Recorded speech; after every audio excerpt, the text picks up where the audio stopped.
क्या आप जानते हैं इंडिया में हर 100 में से 75 लोग अपनी कार लोन पे खरीदते हैं और 25 लोग कैश में।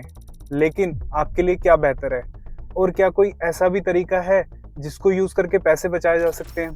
तो आज हम इसी बारे में बात करने वाले हैं और साथ में मिलके ढूँढेंगे कि आपके लिए क्या बेस्ट है, कि कार कैश पे लेना या कार लोन पे लेना या कोई एक तीसरा तरीका भी यूज़ कर सकते हैं अपने पैसे बचाने के लिए।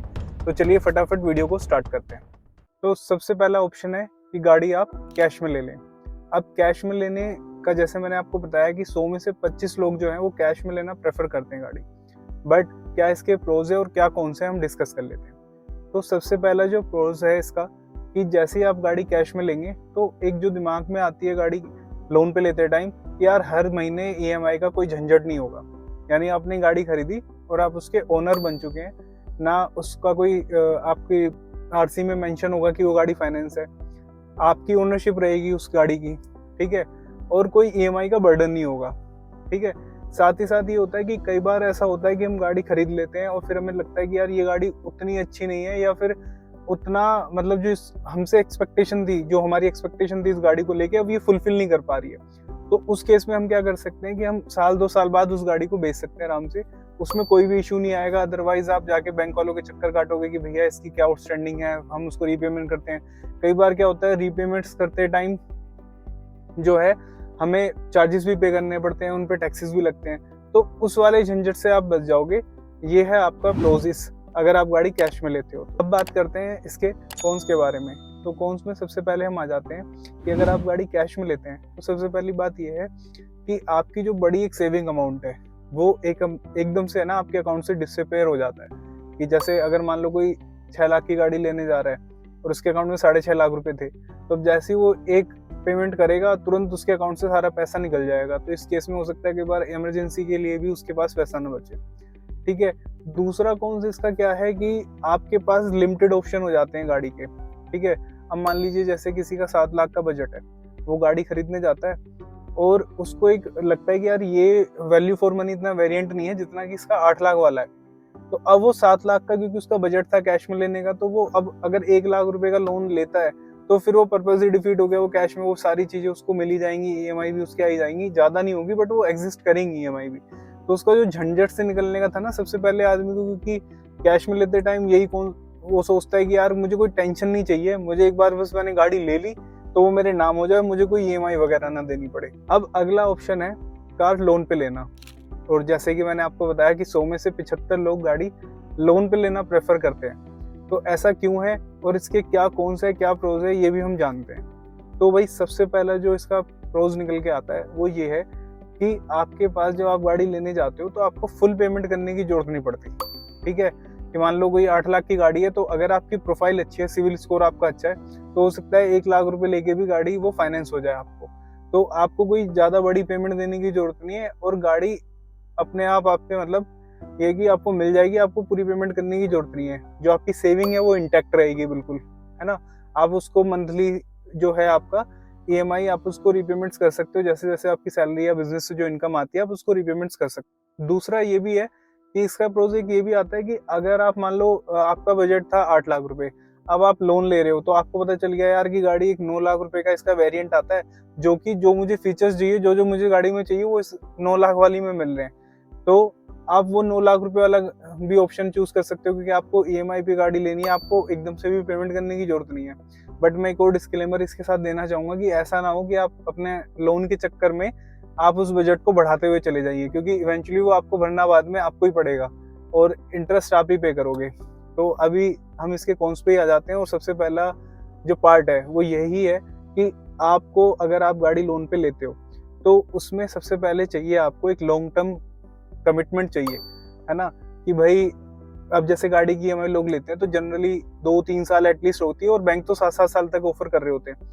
तो अब उस केस में क्या होगा कि आपको हर मतलब जो 5 साल की आपकी मान लो ईएमआई, तो 5 साल का कमिटमेंट आपको चाहिए कि भाई कोई भी ईएमआई ब्रेक नहीं होनी चाहिए, ठीक है। अदरवाइज आपका सिविल खराब होएगा और अगर आपसे लगातार 2-3 ईएमआई मिस हो जाती है तो फिर आप जानते हो फिर बैंक वाले क्या क्या करते हैं। तो एक ये कौन सी इसका ये निकल के आ जाता है। दूसरा ये हो जाता है कि भाई आप जैसे मैंने आपको पहले बताया था कि अगर आप गाड़ी कैश में लेते हो तो वहां पर आपके पास ऑप्शन था 1-2 साल बाद उस गाड़ी को बदलने का।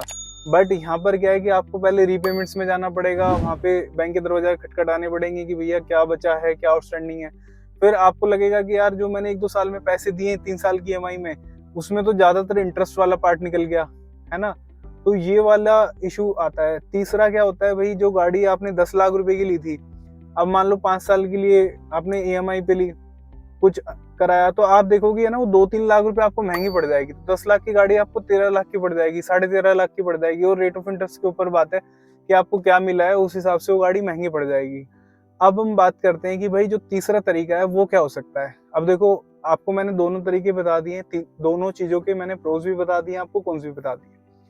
अब जो तीसरा तरीका है वो बेसिकली जो कैश में गाड़ी खरीदते हैं, ये उनके लिए ज्यादा मैं कहूँगा ज्यादा फायदेमंद उनके लिए बचेगा। तो आप भी अगर इस वीडियो को यहाँ से और भी कंटिन्यू कर सकते हैं, क्योंकि आपको भी एक तरीका पता चल जाएगा। हो सकता है आज आप गाड़ी लोन पे ले रहे हो, कल को आपका कैश लेने का हिसाब बने, तो ये आइडिया जो है आपके काम आ जाएगा। तो आपको सबसे पहले करना क्या है कि आपको, जैसे मैं अभी छोटे अमाउंट से आपको एग्जांपल समझा देता हूँ, आगे आप अपनी कैलकुलेशंस आगे भी कर सकते हैं। तो मान लीजिए आप एक 6 लाख की गाड़ी लेने वाले थे कैश में, ठीक है। अब आप 6 लाख की गाड़ी कैश में ना लेके आप 1 लाख रुपए की उसकी डाउन पेमेंट कर दीजिए। 1 लाख रुपए डाउन पेमेंट कर देंगे, 5 लाख रुपए का आपका लोन हो जाएगा। तो अब आप मेरे से पूछोगे यार यार जब हमारे पास कैश में खरीदने का पैसा था गाड़ी को, तो आप यार हमें लोन पे क्यों दिला रहे हो। तो मैं लोन पे इसलिए दिला रहा हूँ क्योंकि वो जो 5 लाख रुपए थे आप उसकी अब एफडी कर दें, ठीक है।